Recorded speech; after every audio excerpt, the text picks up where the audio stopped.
श्रीरामपूर अहिल्यानगर जिल्ह्याचं एक महत्त्वाचं व्यापारी शहर, पण गेल्या 4 दिवसापासून हे शहर कडकडीत बंद आहे। रस्त्यावर शुकशुकाट आहे आणि लोकांच्या मनात दहशत आहे। कारण काय तर एका हॉटेलमध्ये जेवणाची ऑर्डर द्यायला काही मिनिटांचा उशीर झाला आणि त्यावरून हॉटेल मालकाचा डोक्यात टीपॉय घालून खून करण्यात आला। पण निव्वळ हा एका ताटभर जेवणासाठी झालेला हा खून नाहीये। या हत्येनंतर जो आक्रोश समोर आलाय त्यातून एका आकाचं नाव पुढे आलंय। या हत्येचे धागेदोरे थेट श्रीरामपूरच्या राजकारणाशी आणि स्थानिक राजकारणात हिंदू धर्मरक्षकाच्या भूमिकेत असलेल्या सागर बेग यांच्याशी जोडले जात आहेत। त्यामुळे आजच्या व्हिडिओत आपण हा आका कोण आहे, काँग्रेस आमदाराने कोणते आरोप टोळीवर केलेत आणि स्वतः सागर बेगचे यावर काय म्हणणं आहे याचीच पडद्यामागची स्टोरी बिटवीन द लाईन्स मध्ये समजून घेणार आहोत। त्यामुळे व्हिडिओ शेवटपर्यंत बघा। नमस्कार, मी ज्ञानेश्वर रेड्डी, तुम्ही पाहताय टीओडी मराठी। श्रीरामपूरमध्ये नेमकं काय घडलं? शनिवार दिनांक 11 जुलै रोजी दुपारचे साधारण 3 वाजलेले नेवासा रोडवरील हॉटेल लक्ष्मीनारायण पॅलेसमध्ये मुंबईहून काही पाहुणे आले होते। या पाहुण्यांनी जेवणाची ऑर्डर दिली, पण जेवण यायला थोडा वेळ झाला। याच क्षुल्लक कारणावरून काही स्थानिक तरुणांनी वेटरला शिवीगाळ करत मारहाण सुरू केली। हॉटेल मालक 34 वर्षीय आकाश चंद्रशेखर दुबैया हे तिथे मध्यस्थी करण्यासाठी गेले। परिस्थिती शांत करण्याचा ते प्रयत्न करत होते, पण हल्लेखोरांनी त्यांच्याच डोक्यात टीपॉय घालून जीवघेणा हल्ला केला। आकाशला वाचवण्यासाठी आलेले त्याचे वडील शेखर आणि भाऊ कुणाल यांनाही या गुंडांनी बेधम मारहाण केली, पण अतिरक्तस्रावामुळे आकाशचा रुग्णालयात पोहोचण्यापूर्वीच मृत्यू झाला। या प्रकरणात श्रीरामपूर पोलिसांनी लगेच सूत्र हलवली आणि सूरज जाधव, यश जाधव आणि ओम डफळ या 3 मुख्य आरोपींना अटक केली। स्थानिक पत्रकारांच्या मते सूरज जाधव हा बस स्टँड जवळ चिकन टिक्क्याची गाडी चालवतो, तर ओम डफळ हा नर्सिंगचा विद्यार्थी आहे। घटनेनंतर यश जाधव रुग्णालयाच्या स्वच्छतागृहात तर ओम वरच्या मजल्यावर लपून बसला होता। पण प्रश्न फक्त 3 आरोपींपुरता मर्यादित नाही। दैनिक दिव्य मराठीच्या एका बातमीनुसार आता वाढत्या गुन्हेगारीमुळे व्यापारी शहर म्हणून ओळखल्या जाणाऱ्या श्रीरामपूरची नवी ओळख गुन्हेगारी शहर अशी होऊ पाहतीये। शहरात वाळू माफिया, अवैध दारू, ड्रग्ज आणि गुंगींच्या गोळ्याचा काळा बाजार फोपावलाय। गुन्हेगारी टोळ्या आता कायद्याच्या कचाट्यातून वाचण्यासाठी जाणीवपूर्वक अल्पवयीन मुलांचा वापर करतायत अशी धक्कादायक माहिती समोर आली आहे। या सगळ्या संतापातूनच श्रीरामपूर शहर सलग 4 दिवसांपासून कडकडीत बंद आहे। शाळा, महाविद्यालय, बाजारपेठा सगळं बंद आहे। रविवारी संतप्त नागरिकांनी थेट मृतदेह पोलीस ठाण्यात आणून ठिया मांडला।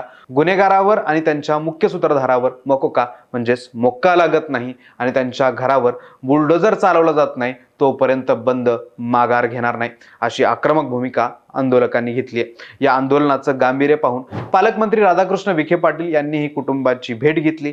महिनाभरात गुन्हेगारीचा बिमोड करण्याचं आश्वासन दिलं। पोलीस अधीक्षक मुमक्का सुदर्शन यांनीही 8 दिवसात मोठी कारवाई करण्याचं वचन दिलंय। आका आणि सागर बेग कनेक्शन काय? या हत्याकांडानंतर आकाशच्या भावानं एका गोष्टीचा वारंवार उल्लेख केला। या गुंडाचा एक आका आहे, पण त्याचं नाव घेण्याची कोणाचीही हिंमत नाही। हा आका 8 गंभीर गुन्ह्यांमध्ये जामिनावर बाहेर असल्याचंही बोललं जातंय आणि या चर्चेला बळ मिळालं ते एका व्हायरल ऑडिओ क्लिपमुळे।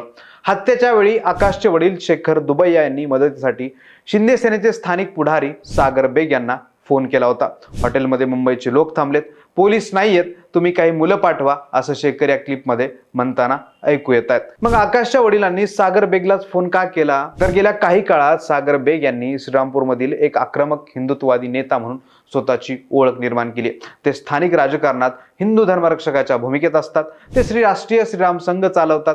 2024च्या विधानसभा निवडणुकीत त्यांनी अपक्ष उमेदवार म्हणून निवडणूक लढवली होती आणि तब्बल 47,807 मतं मिळवली होती। सध्या ते एकनाथ शिंदे यांच्या शिवसेनेत आहेत। स्थानिक काँग्रेस आमदार हेमंत ओगले आणि काही इतर नेत्यांनी या हत्येमागे थेट बेग टोळीचा हात असल्याचा आरोप केलाय। शहरात बेग टोळी सक्रिय असून त्यांच्याच अंतर्गत काळे धंदे सुरू असल्याचा आरोप आमदारांनी भर मोर्चात केलाय। त्यामुळे श्रीरामपूरच्या हत्येचे धागेदोरे स्थानिक राजकारणात जोडले जात आहेत। पण या नाण्याला दुसरी बाजू आहे। सागर बेगचं म्हणणं काय? स्वतःवर एवढे गंभीर आरोप झाल्यानंतर सागर बेग यांनी पत्रकार परिषद घेऊन सर्व आरोपांना रोखठोक उत्तर दिले। सागर बेग यांचं म्हणणं आहे की माझा किंवा माझ्या कोणत्याही माणसाचा या हत्येशी 1% संबंध नाही। आकाशच्या वडिलांशी माझे संबंध चांगले होते, त्यामुळेच हॉटेलमध्ये वाद झाला तेव्हा मदतीच्या अपेक्षेने त्यांनी मला फोन केला. मी त्वरित DYSPंना फोन करून तिथे पोलीस पाठवण्यास सांगितले आणि माझ्या काही कार्यकर्त्यांनाही हॉटेलवर पाठवलं. पण तोपर्यंत आकाशला रुग्णालयात नेण्यात आलं होतं. सागर बेग यांनी काँग्रेस आमदारावर पलटवार करत म्हटलंय की हा कोणताही गँगवार किंवा सुपारीचा विषय नाहीये. खुद्द आकाशच्या वडिलांनी FIR मध्ये जेवणाच्या वादातून खून झाल्याचं म्हटलंय. पण आमदार ओगले आणि काही लोक या दुःखाच्या प्रसंगातही राजकारण करत आहेत. मला विधानसभा निवडणुकीत 48,000 मतं पडली आणि माझं हिंदुत्ववादाचं काम मोठं आहे, याच एका गोष्टीचा फटका मला बसतोय. 2029च्या निवडणुकीच्या भीतीने मला जाणीवपूर्वक बदनाम करण्याचा हा राजकीय मोठा कट आहे. गुन्ह्याबाबत स्पष्टीकरण देताना बेग म्हणाले की गेल्या 4 वर्षात माझ्यावर एकही नवीन गुन्हा दाखल नाही. जे जुने गुन्हे आहेत ते माझ्या भाषणावरून झालेले आहेत. माझ्यावर 18 पैकी 14 गुन्ह्यातून माझी निर्दोष मुक्तता झाली असून सध्या फक्त 4 गुन्हे प्रलंबित आहेत.